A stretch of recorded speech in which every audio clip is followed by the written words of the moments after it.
வணக்கம். இந்த நாளில் சின்ன சின்ன வெளிச்சங்களில் இன்னொரு புதிய சிந்தனையை தெரிந்து கொள்வோம். ஜெர்மன் இசை மரபுகளை தமிழுக்கு அறிமுகம் செய்து வைத்ததில் முதன்மையானவர் சீகன்பால். அந்த மரபில் பலர் அந்த பணிகளை செய்திருக்கிறார்கள். அந்த வகையில் ஃபெப்ரீஷியஸ் ஐயர் ஜெர்மனின் மூலமொழிவான கிரேக்கத்துக்கு இணையாக அந்த பாடல்களை தமிழில் மிக அழகாக மொழிபெயர்த்தவர் என்பதை நாம் எல்லோரும் அறிவோம். ஏறக்குறைய 307 ஞான பாட்டுகளை அதற்கு இணையாக, அந்த மொழிக்கு இணையாக மொழிபெயர்த்திருக்கிறார். அந்த மொழிபெயர்ப்பு வரும்போது சில புரியாமல் போயிடும்ல, அது இல்லாமல் அதே இசை மரபு, அதே அர்த்தங்கள் வருகிற மாதிரி மொழிபெயர்த்தார். அவற்றை தான் நாம் ஞான பாட்டுகள் என்று சொல்கிறோம்.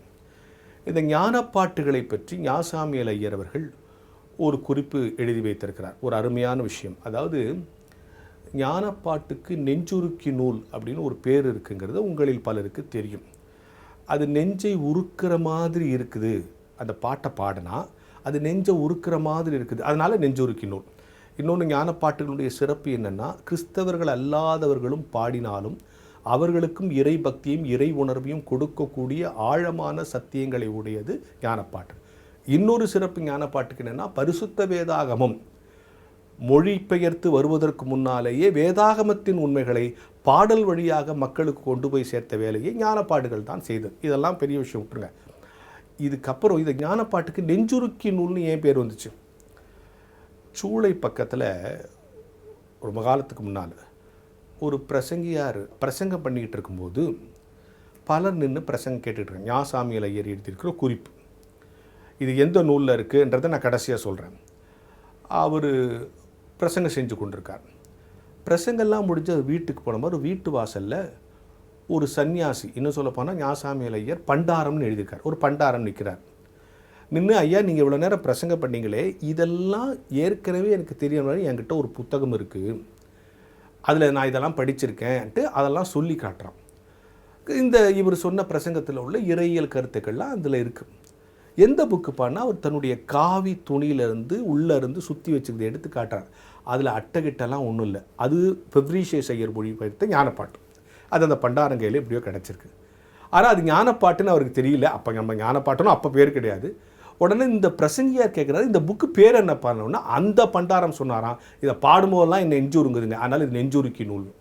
எவ்வளோ ஆச்சரியமான தகவல். நீங்கள் ஞானப்பாடல்லையே 200ஆம் ஞானப்பாட்டு, 175ஆம் ஞானப்பாட்டில் எடுத்து படித்து பாருங்கள். அதில் நெஞ்சுருக்குங்கிற சொல்ல வரும். நான் 2 சொல்கிறேன் உதாரணத்துக்கு, இது பல இடங்கள் இருக்கலாம். என்னென்னா, இது நெஞ்சை உருக்குவதால் ஞானப்பாட்டிற்கு நெஞ்சுருக்கி நூல் என்று ஒரு பெயர் இருக்கிறது என்பது நமக்கு தெரியும்.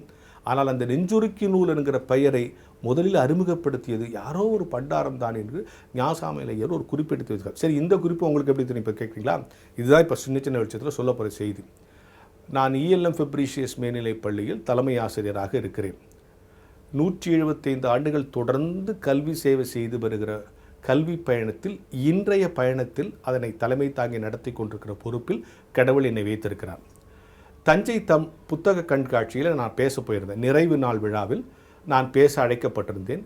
பேசிவிட்டு நான் மேடையை விட்டு இறங்கும்போது தஞ்சாவூரில் இருக்கிற ஒரு அரசு பள்ளியினுடைய தமிழாசிரியர் முனைவர் பழ பிரகதீசு, அவர் கிறிஸ்தவர் அல்ல, அவர் என்கிட்ட வந்து, நீங்கள் ஃபெப்ரீஷியஸ் ஸ்கூலில் எச்சம்மா, நான் உங்களுக்கு ஒரு புக்கு கொடுக்கட்டுமான்னார். எனக்கு 1 கோடி ரூபாய் கொடுத்தா கூட அவ்வளோ சந்தோஷம். புக்கு கொடுக்கணுன்னா உடனே கொடுங்க சார்னு. ஃபெப்ரீஷியஸுடைய வாழ்வும் பணியும்னு ஒரு அருமையான புத்தகம் கொடுத்தார். எங்கள் பள்ளிக்கூடத்தை தொடங்கின மிஷினரிமார்கள் வேறேன்னு சொன்னாலும் ஏன் அதுக்கு ஃபெப்ரீஷியஸ்னு பேர் வச்சாங்கன்ற கேள்வி எனக்கு ரொம்ப நாளுக்குள்ளே இருந்துச்சு. இந்த சின்ன புத்தகத்தை வாசித்த போதும் ஃபெப்ரீஷியஸ் தமிழுக்கும் கிறிஸ்தவர்களுக்கும் இலக்கணத்துக்கும் இலக்கியத்துக்கும் எத்தனை பங்களித்திருக்கிறார் என்பதை நான் தெரிந்து கொண்டேன். அதிலிருந்த ஒரு தகவல் தான் இந்த நெஞ்சுருக்கி நூல் பற்றிய தகவல். எனவே கிறிஸ்தவர்களாகிய நாம் தமிழர்களாக பிறந்ததற்காக பெருமைப்படுகிறோம். இந்த நேரத்தில் ஒரு ஃபெப்ரீஷியஸ் பள்ளியில் என்னை நிறுத்தியிருக்கிற கடவுளுக்கு உங்களுக்கு முன்னால் நன்றி செலுத்துகிறேன். நெஞ்சுருக்கி நூலை வாசிக்கிற பொழுது நம் நெஞ்சும் உருகும் என்கிற சிந்தனையோடு இந்த நாளை தொடங்குவோம்.